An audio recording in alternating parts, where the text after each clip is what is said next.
नमस्कार, आप सभी का स्वागत है आपके हमारे YouTube चैनल में।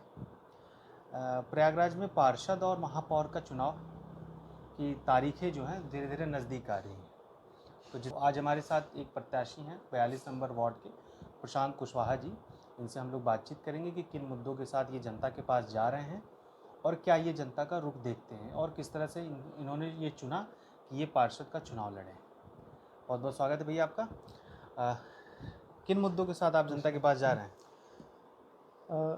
जनरली जो मेरे वार्ड में जो समस्याएं हैं उसमें मैंने जो मेन समस्याएं देखी हैं वो सीवर का चौक होने से रिलेटेड देखी हैं। जो पानी पीने के जो है पानी पीने वाला पानी आता है उससे रिलेटेड समस्याएं हैं। रोड के अकॉर्डिंग, नाले के अकॉर्डिंग, इस तरह की तमाम समस्याएं हैं। ये जो मुख्य समस्याएं मेरे वार्ड में ये हैं जिस पे हमारा मेन फोकस है। इसके साथ साथ कुछ ऐसी भी समस्याएं हैं जो इन सबसे परे हैं। जैसे कुछ ऐसे गरीब तबके के या मध्यम वर्ग से भी नीचे तबके के लोग हैं, उनके बच्चे अच्छी और बढ़िया शिक्षा नहीं पा रहे हैं, पैसे के अभाव में या और भी जो संसाधन के अभाव में।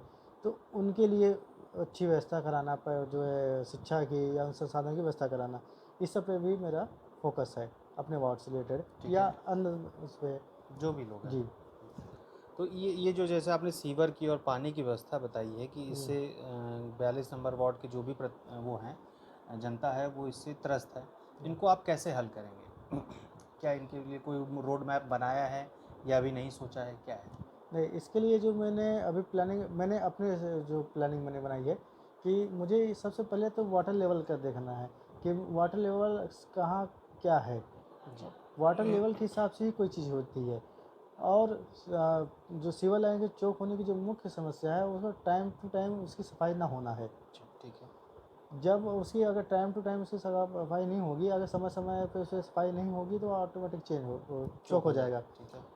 इस तरह की स्थिति में जो है ये जो विभाग जो है जो सजग नहीं है, इनको सजग करना है कि आप जो है अपने समय अनुसार इन सब की सफाई करते रहिए ताकि जो है चौक होने की समस्या ना आए। जो मुख्य तौर पे जब बारिश का समय आता है तो ये ज़्यादा समस्याएं उत्पन्न बढ़ हो जाती जाती हैं। हैं। और आम नॉर्मली भी ये समस्याएं रहती हैं, बराबर बनी रहती हैं सभी गलियों में। कहीं होता है कि आज यहाँ चैम्बर चौक हो गया, आज वहाँ चौक हो गया, इस तरह की जनरल समस्याएं चलती रहती हैं केवल सफाई ना होने के कारण से। अब जैसे दूसरी समस्या आपने बताई थी कि जो गरीब तबके के बच्चे हैं वो पढ़ाई नहीं कर पा रहे हैं, जी। उसके लिए क्या रोड मैप है और क्या प्लानिंग आपने कर रखी है? एक्चुअली मेरी एक संस्था है, एनजीओ है, स्वर्गीय बाबूलाल कुशवाहा बाल एवं विकास संस्था, बाल एवं महिला विकास संस्था है, जिसके तहत हमने अपना एक विद्यालय भी डाला हुआ है। कहाँ पे विद्यालय? ये है जसरा ब्लॉक पे। अच्छा। जसरा ब्लॉक में पास एक पसरा गांव है, वहाँ पे मैंने विद्यालय डाला है प्रेमा देवी ज्ञान मंदिर के नाम से। ठीक है। जहाँ पे मैंने वहाँ के जो लोकल गांव के बच्चे हैं जो बहुत ही निम्न स्तर पे हैं, उनके के पास संसाधन की कमी है, उनको फ्री में संसाधन की व्यवस्था कराना, किताब कॉपी ड्रेस वगैरह बैग वगैरह की व्यवस्था कराना। पढ़ाई लिखाई और सब कुछ? जी, पढ़ाई लिखाई सब। अगर जैसे कि जिन बच्चों के माता पिता नहीं हैं उनकी पढ़ाई निःशुल्क है उस विद्यालय में। अच्छा। ठीक है। अगर जिन जो है परिवार में बच्चे, जैसे अब ये होता है कि 3 बच्चे 4 बच्चे हैं तो सबको अच्छी शिक्षा देने में भी असुविधा आती है। तो जिनके अगर 3 बच्चे पैसे का 4 अभाव बच्चे रहता है जी गार्जियनों के जी पास। जी अगर जिनके परिवार में 3 या 4 बच्चे हमारे विद्यालय में पढ़ रहे हैं उसमें से एक बच्चे की फीस माफ़ कर दी जाती है। अच्छा। ठीक है। तो वो आपका जो विद्यालय है और जो आपकी संस्था है वो जसरा में है, जी। तो यहाँ के लोग उस पर क्यों फोकस करें? आपका तो स्कूल जसरा में है, यहाँ तो है नहीं। एक्चुअली मेरा विद्यालय वहाँ चल रहा है, उसके साथ साथ मैं एक पीडी कॉन्वेंट के नाम से विद्यालय डालने के इच्छुक हैं अपने वार्ड गंगानगर में। अच्छा। ठीक है। ठीक है, या तो जो है हम उस विद्यालय को खोलेंगे या किसी और माध्यम से एक विद्यालय खोलने का मेरा अपना एक उसी प्लान है। तरीके का विद्यालय जी, यहाँ उसी खोलना तरह चाहते के विद्यालय खोलने का प्रोग्राम है कि ताकि जो है गांव के साथ साथ शहर में भी स्थिति है। कुछ बाहर के लोग जैसे आते हैं शहर में, जो गरीब मजदूर लोग हैं अपने या काम काज के कारण। काम काज के कारण, तो ये बच्चों को नहीं पढ़ा पाते हैं। ये काम में इस तरह से अपने लगे होते हैं कि बच्चे उनके जो है काम, जहाँ ये लोग काम करते हैं वहीं उनके बच्चे अपना दिन भर अपना खेलना कूदना करते रहते हैं और शिक्षा नहीं प्राप्त कर पाते। तो ये एक जो है, अब मेरे वार्ड की बात ना की जाए, ना जनपद की बात की जाए, ये पूरे भारत की स्थिति है। अगर हम साक्षरता का अभियान नहीं चलाएंगे तो धीरे धीरे धीरे धीरे अब मजदूर के बच्चे मजदूर ही रह जाएं, ऐसी भी स्थिति उत्पन्न हो जाती है। तो ऐसी स्थिति ना उत्पन्न होने पाए, इसके लिए जो है कारगर जो है एक प्रयास हमारा है कि जो है ज़्यादा से ज़्यादा शिक्षा मुहैया कराने की कोशिश की जाए। तो चुनाव लड़ कर के ही ये समस्याएं हल होंगी, उसके इतर भी तो हो सकती हैं। एक्चुअली चुनाव मेरा लड़ने का मेन मकसद ये है कि सारी चीज़ें मैं अपनी तरफ से व्यवस्थाएं नहीं बना नहीं सकता बना हूँ। सकता, कुछ मामलों में मुझे सरकार की भी हेल्प आवश्यकता चाहिए। पड़ती है। ठीक है। अब इसमें सरकार भी, अगर मैं अपने इस स्कीम को लेकर अगर मैं किसी जो है के पास जाता हूँ, किसी प्रतिनिधि जनप्रतिनिधि के पास जाता हूँ, तो वो मुझे तरह तरह की बातों को बता के टाल देता है कि अब ये बजट में नहीं है या ऐसा नहीं है, तमाम तरह की बातों में। ये जो जनरली मेरे साथ ही नहीं, किसी के साथ भी हो सबके सकता साथ ये होता है कि अगर आप अपने प्रतिनिधि के पास जाइए तो बहुत कम ही ऐसा होता है कि आपकी बात को तत्काल में रख लिया जाए, या आप बहुत अगर कोई पॉजिटिव अगर कोई थिंकिंग लेके गए हैं तो आपकी बातों को समझा जाए, उसको माना जाए। माना जाए, सुना जाए। तो इस तरह की स्थिति जो है पैदा होती है। तो वो हो गया, या रोड के अकॉर्डिंग या और तरह की जो समस्याएं हैं, इस सब की समस्याओं को देखते हुए मुझे ये लगा कि अब मुझे जो है इस फील्ड में आना इस चाहिए। माध्यम से आप वो सेवा हाँ, करना चाहते हैं। तो इस माध्यम से सेवा करेंगे तो इससे क्या होगा कि मैं अपनी तरफ से जो सेवा प्रदान कर पाऊंगा तो कर पाऊंगा, साथ ही कम से कम मुझे एक पावर हो जाएगी सरकार ताकि के और माध्यम चीज़ों से जो सुविधा है को सुधार सुलभ से बनाने में। जी। तो आपकी लड़ाई 2 बार के पार्षद से है, भोला तिवारी।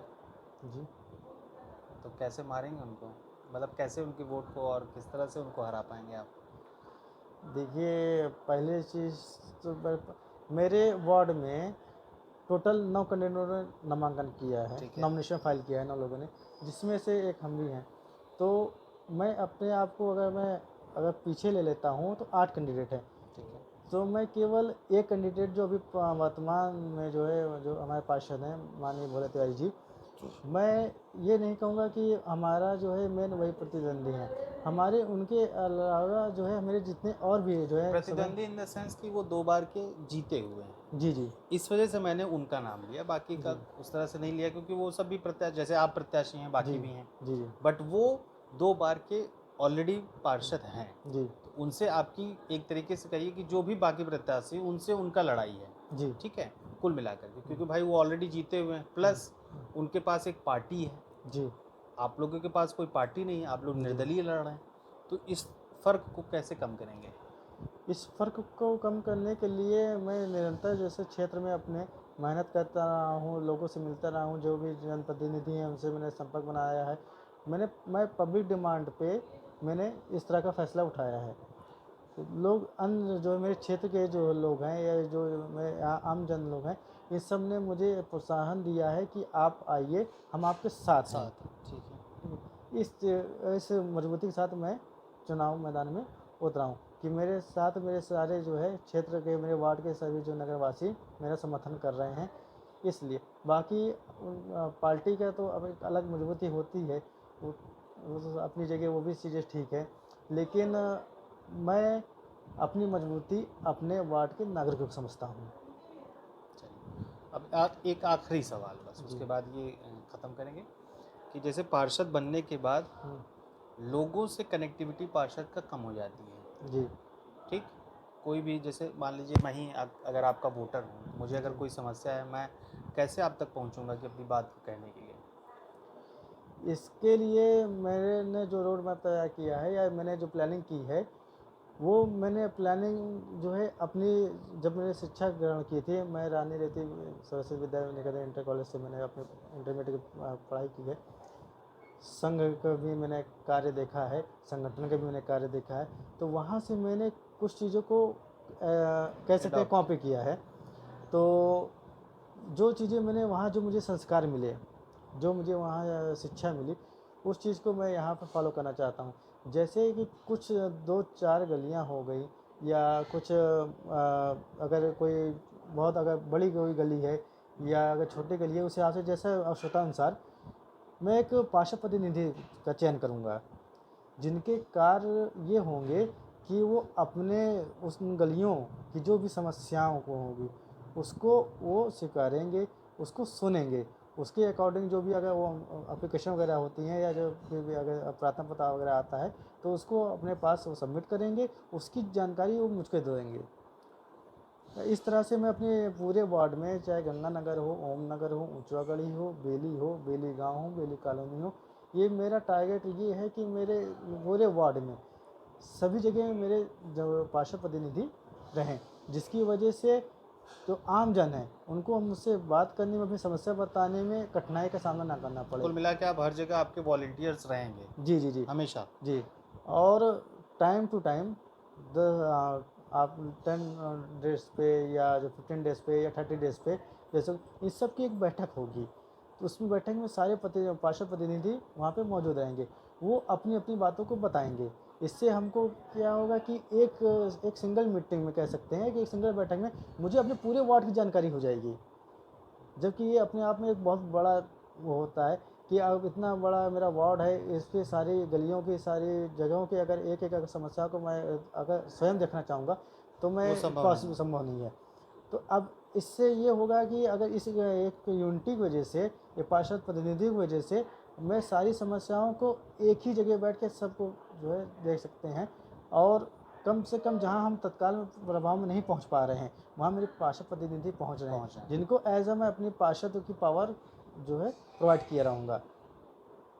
कि मेरे पार्षद प्रतिनिधि को ये लगना चाहिए कि मैं आम जन को ये लगना चाहिए अगर मेरा प्रतिनिधि वहाँ खड़ा हो गया तो ये हुआ कि मेरे पार्षद लिए। स्वयं खड़े हो गए हैं। चलिए, बहुत बहुत धन्यवाद। ईश्वर करे आप सफल हों, यही से मेरी तो पर्सनल कामना है कि आप सफल हों, बाकी ईश्वर के हाथ। जी बहुत बहुत धन्यवाद। थैंक्स, नमस्कार।